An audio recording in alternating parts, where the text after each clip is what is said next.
তোমরা হয়তো অনেক রকমের হেলদি ব্রেকফাস্টের রেসিপি ট্রাই করেছো, বাট খুব সহজেই যাতে বানিয়ে নেওয়া যায় এই রকমই একটা হেলদি রেসিপি আজকে তোমাদের সাথে শেয়ার করছি। এটা বাচ্চাদের টিফিনেও তোমরা দিতে পারবে আর বাচ্চারা খেতে কিন্তু ভীষণ পছন্দ করবে। নমস্কার বন্ধুরা, সঞ্জুস্মিতা ডায়েরির আরও একটা নতুন রেসিপিতে তোমাদের অনেক অনেক স্বাগত। রেসিপিটি ভালো লাগলে অবশ্যই চ্যানেলটিকে সাবস্ক্রাইব করে পাশে থাকবে। তো বেসনের চিলা বানানোর জন্য প্রথমেই আমি এখানে নিয়ে নিয়েছি 1 কাপ পরিমাণ বেসন, আর সাথে লাগবে 2 চামচ সুজি।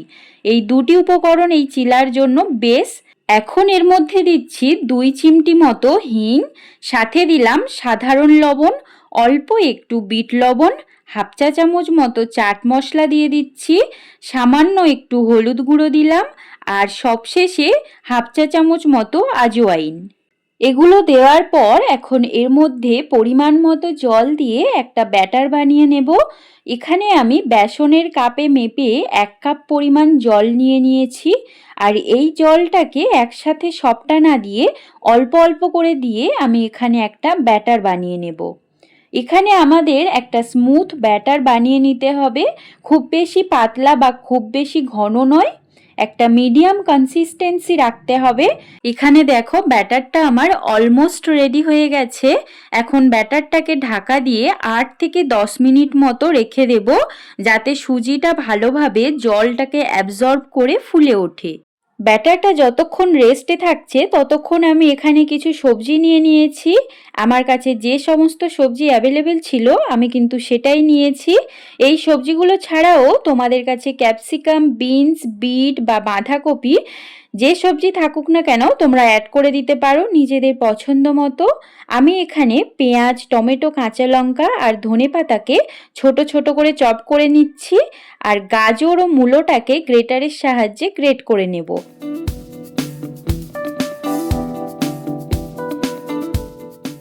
সমস্ত সবজিগুলোকে আমি চপ করার পর এগুলোকে আমাদের একটা বোলের মধ্যে ট্রান্সফার করে নিতে হবে। এখন এই সবজিগুলোর টেস্টটাকে একটু এনহ্যান্স করার জন্য এর মধ্যে দিয়ে দিচ্ছি সামান্য সাধারণ লবণ, 2 চিমটি মতো বিট লবণ, আর অল্প একটু চাট মশলা। এগুলো দিয়ে খুব ভালোভাবে আমাদের সবজিটাকে মিক্স করে নিতে হবে।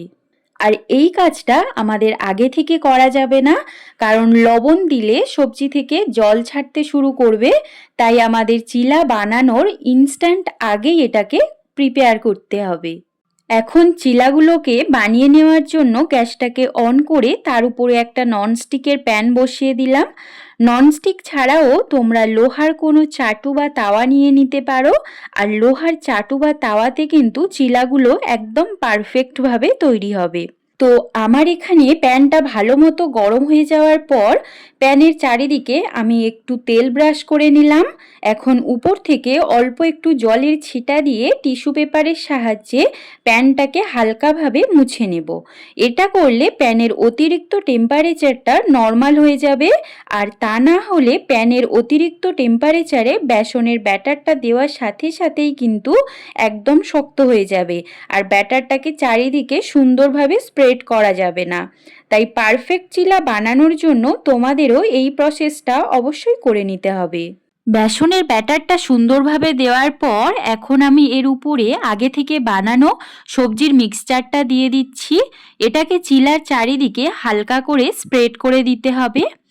এখন একটা সিদ্ধ আলু নিয়েছি, ওটাকে উপর থেকে গ্রেট করে দিয়ে দেব, আর সাথে একটা ডিম সিদ্ধ করে নিয়েছি আগে থেকে, ওটাকেও উপর থেকে গ্রেট করে দিয়ে দিচ্ছি। এটা দেওয়ার ফলে চিলার টেস্টটা কিন্তু অনেক সুন্দর আসবে। এখন চিলার চারিদিকে একদম সামান্য তেল ব্রাশ করে দিচ্ছি।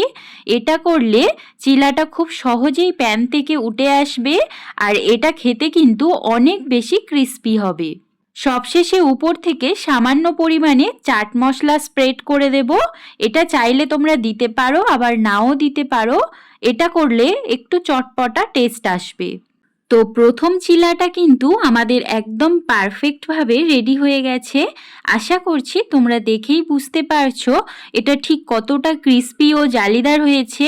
ওই একই প্রসেসে আমি বাকি সমস্ত চিলাগুলোও বানিয়ে নেব। এটাকে তোমরা চিলা কাম বেসনের ধোসাও বলতে পারো, কারণ এটা একদম ধোসার মতো ক্রিস্পি আর কুরকুরে হয়।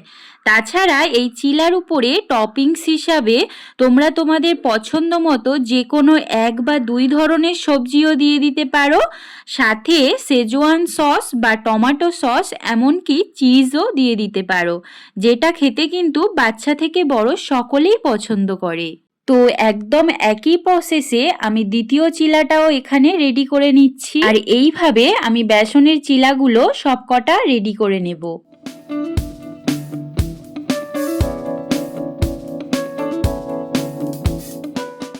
একই প্রসেসে আমি এখানে সমস্ত চিলাগুলো রেডি করে নিয়েছি।